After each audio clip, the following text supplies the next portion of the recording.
अभी तुझे 3 MVP नहीं 3 एसोल्टो के साथ खिलाता हूँ। 그리고 팀이 23년도에도 좋은 성적을 냈었어가지고 조나단 선수.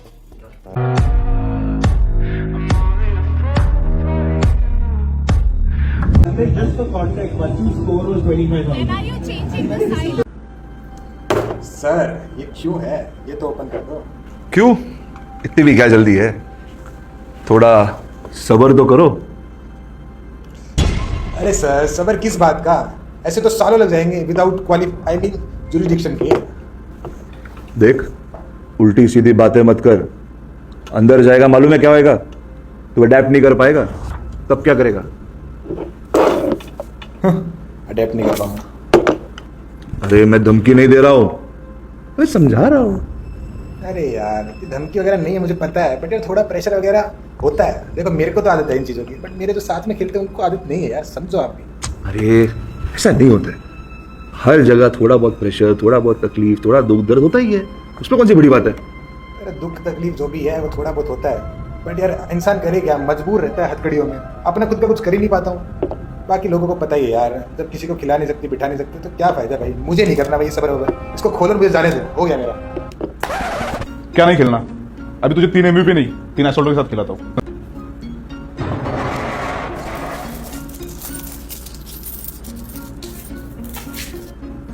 लगा ही था मुझे। ओ मेरी जान ना हो परेशान, डूबे ना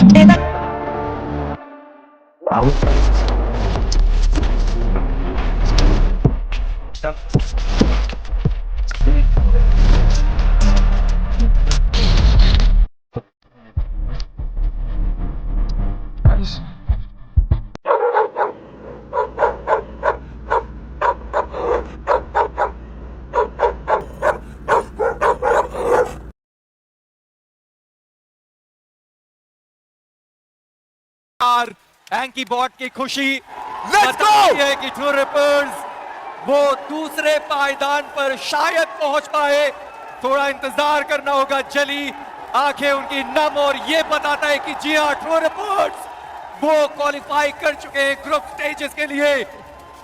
ट्रू रिपर्स जेली वो आंसू, और आप बस इन प्लेयर्स को देखिए, इस टीम की कहानी तो आप सुनिए। एक ऐसा आईजीएल जिसने ग्लोरी अचीव करी। जब हम बात करते हैं ओआर की, और उसके बाद से डेडिकेशन हर बार इस खिलाड़ी का टॉप नॉच। 3 यंग गन्स को उठाया। जली के साथ बात हुई थी, ये आवाज सुनिए, ये कमाया है जली ने। जली द आईजीएल के नाम से फेमस ये खिलाड़ी 2022 से 2025। अपनी बात को कंप्लीट करूंगा। पिताजी देख जरूर रहे होंगे, और जली ने कहा भी था कि अपने पिता के लिए इंटरनेशनल जाऊंगा जरूर, और वो सपना उन्होंने फाइनली पूरा करके दिखाया। आसान नहीं होता कभी भी, जिस प्रकार से उनके लाइफ के वो डाउन फेजेस हमने देखे। मल्टीपल बार वो क्वेश्चन मार्क वहां पर उठाए गए, और जितनी तारीफ की जाए कियो लमाओ, हर्ष और साथ में हाइड्रो की उतनी कम। खासकर हाइड्रो की वो 7-7 फिनिशेस वाले गेम्स, वो सोलो ब्रिलियंस जो वो खिलाड़ी दिखा करके। 2022 को हमेशा हम याद करते हैं क्योंकि उस वक्त जली और आरू साथ में हुआ करते थे ओआर में, और उसके बाद वहां से आरू ने अपने आईजीलिंग का करियर शुरू किया, और सबसे पहले भारत के लिए गॉन्टलेट का स्लॉट उन्होंने हासिल किया। जली बचे रह गए थे, उन्होंने यहां से वो ग्रुप स्टेज का जो स्लॉट है वो अपने लिए हासिल कर लिया है। वो भी बहुत ज्यादा खुश होंगे। आरू के साथ उनके आतंकी विजगॉड के वो खुश हैं, पर जली के साथ कियो लमाओ, हाइड्रो, इन सारे प्लेयर्स को हमने देखा है कि वो कितना शानदार।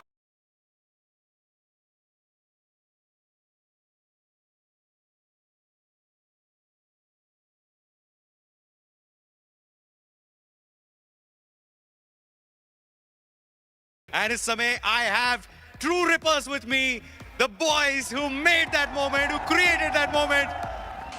जेली, मैं इस समय जानना चाहता हूँ what domination, what rush, उसके बारे में बताइए। हम सब जानना चाहते हैं वो आखिरी क्लैश के बारे में बताइए, उन आखिरी मोमेंट्स के बारे में थोड़ा सा हमें बताइए। एग्जैक्टली क्या चल रहा था आपके दिमाग में टीम के बीच में?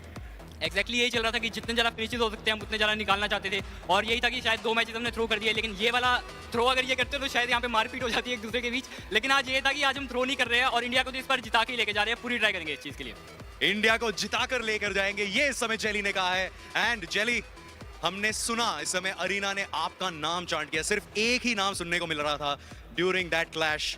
सो इस समय अरीना में बहुत सारे लोग हैं जो आपको सुनना चाहते हैं। आप कुछ कहना चाहते हैं to all the fans who are chanting your name? Thank you so much, इतने टाइम से सपोर्ट करते आ रहे हो। ऑलमोस्ट 4 साल लग गए मेरे को एक ट्रॉफी उठाने के लिए, लेकिन इस बार मैं ये ट्रॉफी उठा के लेके जाऊंगा यहाँ से, इंडिया के लिए लेके जाऊंगा।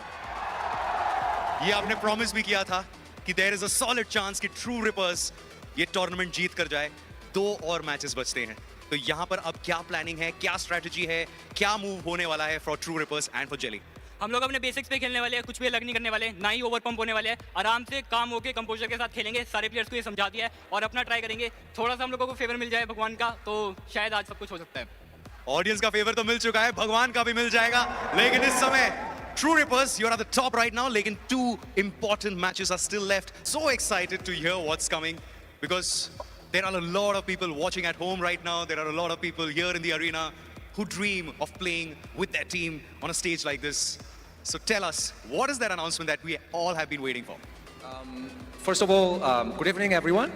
What an incredible weekend it's been here at the BGMI International Cup 2025. The energy, the players, the fans, this truly shows how far the Indian esports has come.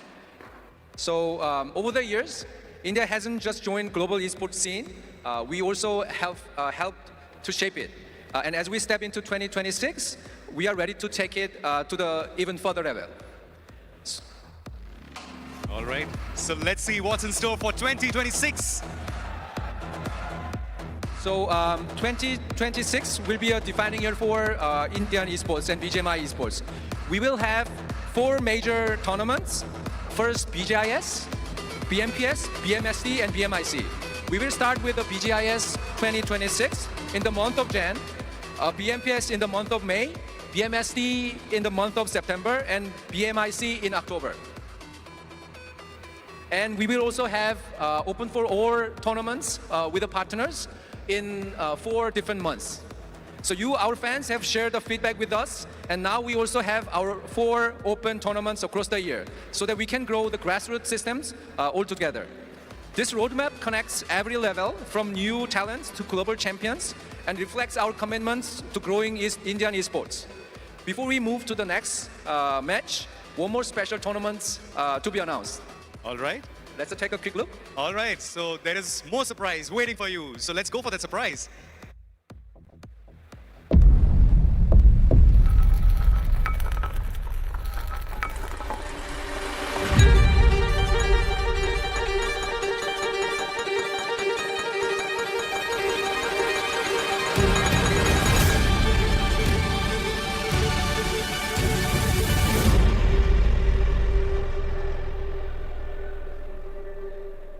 It's my pleasure to announce the first ever Krafton India Awards 2025, happening on January 9th, 2026, a new annual tradition celebrating players, teams, creators, and the community that define Krafton India's success. Nominees and voting details will be out soon. Stay tuned on our channels. 네, 저는 한국에서 온 디플러스 기아의 파비안이라고 하고 저희 팀원은 이제 포레스트, 오살, 놀부, 칩스 이렇게 4명의 팀원이 있습니다. 당연히 이번에 저희가 우승을 할 예정이고 이번에도 좋은 모습 보여드리겠습니다.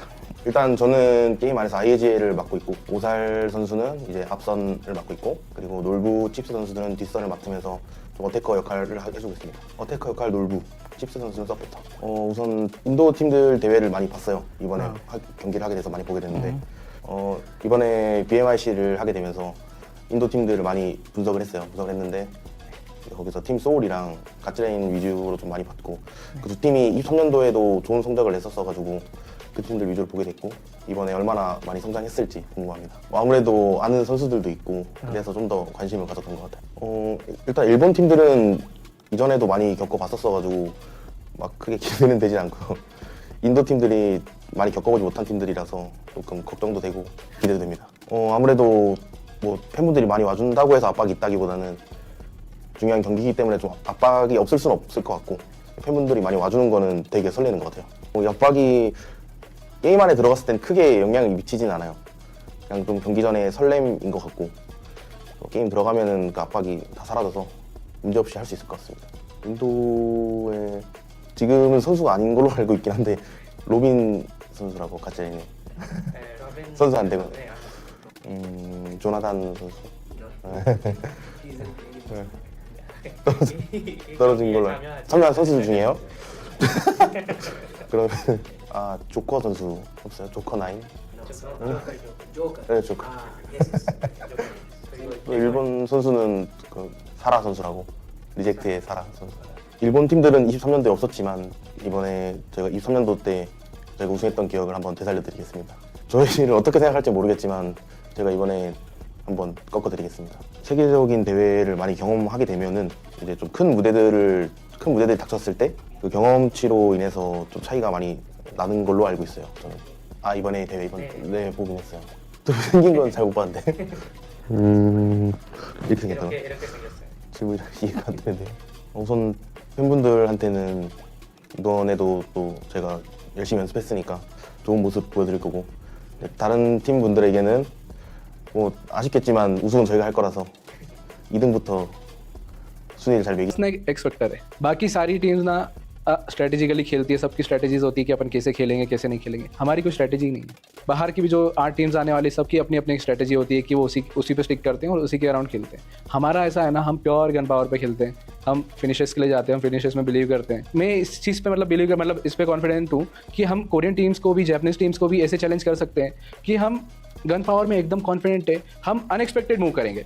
ऐसा नहीं करेंगे कि जो expected रहता है कि भाई teams यहाँ पे मतलब होल्ड करेगी, आराम से एंड में फाइट होगी, स्ट्रेटेजिकली फाइट होगी, हम वो करेंगे ही नहीं। हम करेंगे एकदम अलग मूव। तो वो हमको मतलब आई थिंक सबसे अलग आउटस्टैंड करता है कि बाकी लोगों का सब स्ट्रेटेजी रहता है, हमारा स्ट्रेटेजी नहीं है और हम वही सबसे बेस्ट करते हैं।